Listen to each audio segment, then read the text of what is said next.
needless to say, the constant issues with the disrespect for authority and the disrespect for the law and all that, those issues are just getting worse. And one of the examples that we have is the issue that got traced back to the NYPD headquarters. Unfortunately, what makes the situation worse is I have people like Russell Simmons who already want to, for lack of a better term, stoke the fires. He said, "Y'all, this is trending heavily on social media right now. I suggest you all read and keep yourself informed. This story will only continue to get bigger." So unfortunately, people like Russell Simmons, so to speak, are stoking the fires and already trying to put a bias on it, when it may just be one or two cops who, for lack of a better term, are trying to make the whole flock look bad. And unfortunately, there are cases like that where you have two geese who can make the whole flock look bad or look dangerous.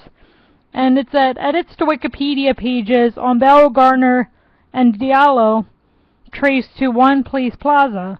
And so it looks like the edits came from, it says that it says, Capitol identified 85 NYPD addresses that have edited Wikipedia, although it is unclear how many users were involved, as computers on the NYPD network can operate in the department's range of IP addresses.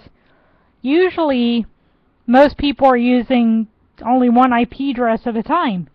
And in this case, it says there are more than 15,000 IP addresses registered to the NYPD, which employs 50,000 people, including uniformed officers and civilians.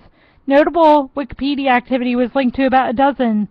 Okay, so, alright, notable Wikipedia activity.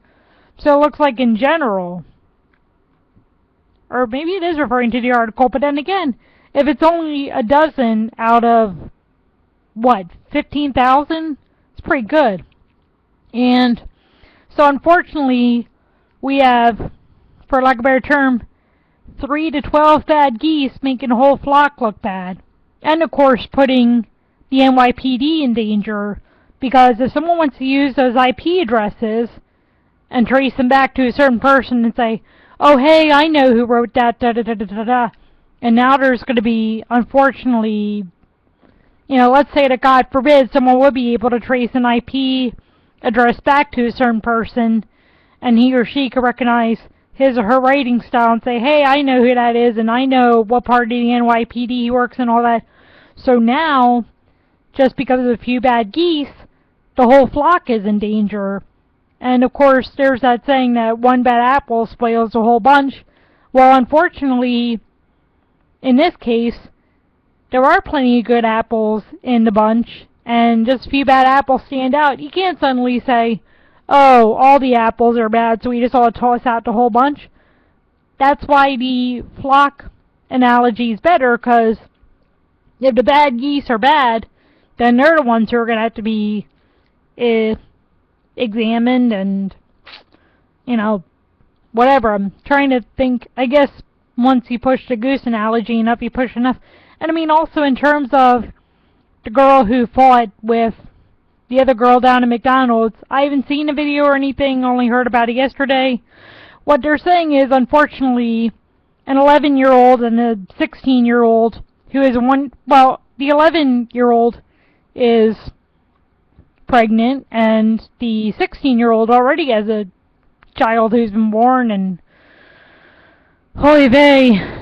So, I mean, yeah, we're definitely, this has been said in many ways, pointed out in many ways, we're definitely living in a society where everything is breaking down. The family is breaking down, thus society is breaking down. And of course, the individual is breaking down to the point where he or she is breaking the family down, and then everything else gets broken down. And unfortunately, it's Rome and the Byzantine Empire and everything else repeated all over again.